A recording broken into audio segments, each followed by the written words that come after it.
Bon matin tout le monde, j'espère que vous allez bien.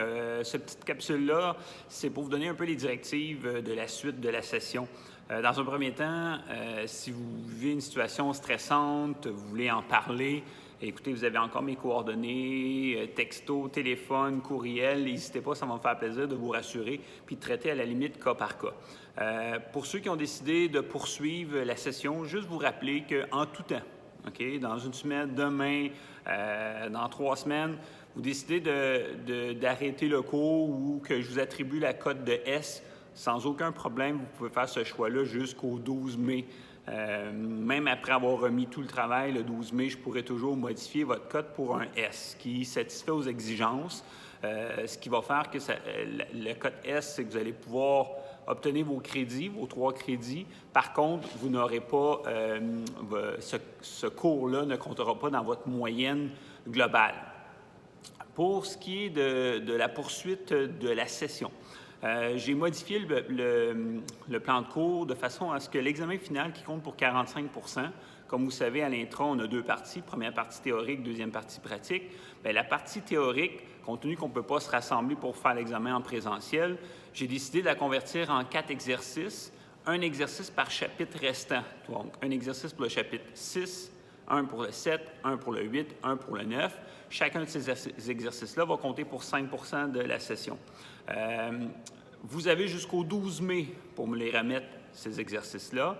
À chaque semaine, je vais vous fournir une petite capsule. Cette semaine, ça va être la capsule du chapitre 7 avec les notes de cours en ligne et vous aurez l'exercice 7.2 à faire. Donc, à chaque semaine, vous allez avoir un petit exercice à faire de ce type-là.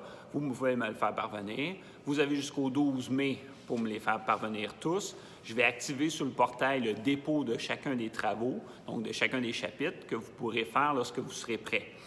Bien entendu, plus rapidement vous les faites, plus je suis en mesure de les corriger puis d'apporter les directives ou les améliorations possibles à votre cas, ce qui fait que ça vous prépare pour la deuxième partie de l'examen.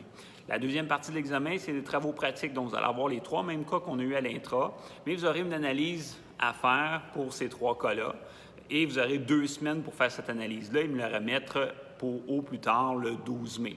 À partir de la semaine du 20 avril, je vais donner les 3 cas, donc les 3 cas que vous avez déjà, mais je vais les repousser sur le portail et je vais également vous donner pour chacun de ces cas-là une question d'analyse que vous aurez, dans le fond, 2 semaines à me remettre.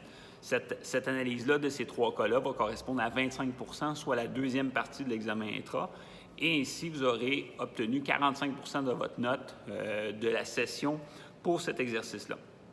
En revanche, je vais modifier au fur et à mesure les notes de cours des chapitres 6, 7, 8 et 9 à venir et je vais vous faire une petite capsule sur chacun de ces chapitres-là, question de vous donner des liens vidéo à aller consulter, vous donner quelques exemples et simplifier la matière pour que vous ayez au moins tous les éléments nécessaires pour réussir adéquatement le cours.